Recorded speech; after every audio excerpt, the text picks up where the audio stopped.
It is dark in Jerusalem. But during this night, not everyone is inside. Jesus and his disciples walk through the streets. They leave the city. As usual, Jesus goes to the Mount of Olives. His disciples follow him.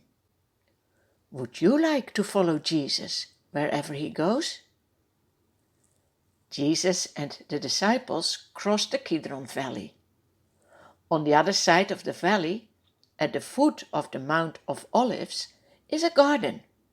It is a beautiful garden with olive trees. There is also an olive press. Because of that, the name of the garden is Gethsemane. Jesus goes into the garden together with his disciples. He says to them, "Sit here while I go over there and pray." Jesus takes 3 disciples aside.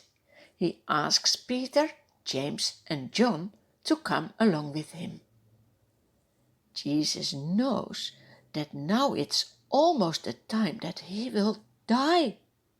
He knows that the punishment for the sins of the world is so heavy. Now Jesus begins to be deeply distressed and troubled. He says to Peter, James, and John, "My soul is overwhelmed with sorrow to the point of death. Stay here and keep watch with me." Jesus himself goes a little farther, about a stone's throw beyond the 3 disciples. He falls with his face to the ground and prays, "My Father, if it is possible, may this cup be taken from me. Yet not as I will, but as you will."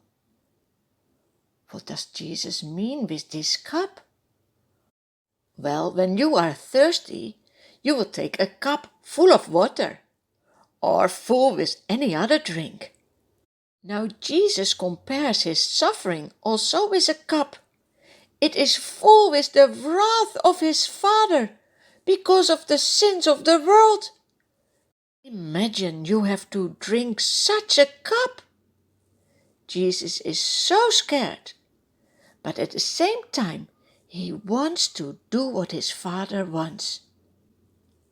An angel from heaven appears to Jesus. He strengthens him. At this moment Jesus is already suffering so much. He is in anguish. He prays more earnestly. Look at him. He is sweating.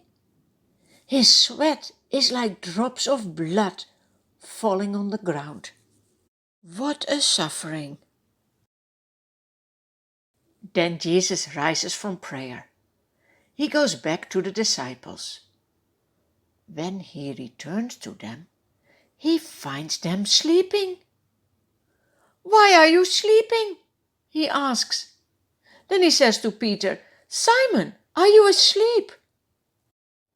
Couldn't you keep watch for 1 hour?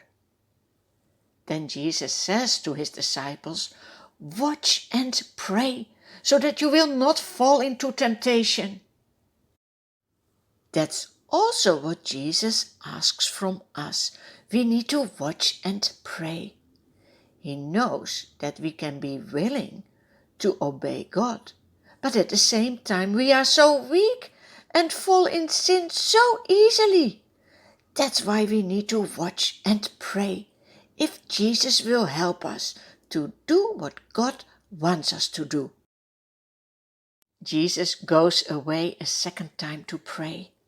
He says, "My Father, if it's not possible for this cup to be taken away unless I drink it, may your will be done." We can be so grateful that Jesus is still willing to do everything that is necessary to save sinners. When Jesus comes back to his disciples, he again finds them sleeping. How disappointing is this? The disciples don't know what to say to Jesus. So Jesus leaves them once more. he goes away to pray the third time. He prays the same prayer. When Jesus needs prayer so much to do God's will, how more do we need to pray? When Jesus returns again to his disciples, he says, "Are you still sleeping and resting? Look, the hour has come. The Son of Man is delivered into the hands of sinners."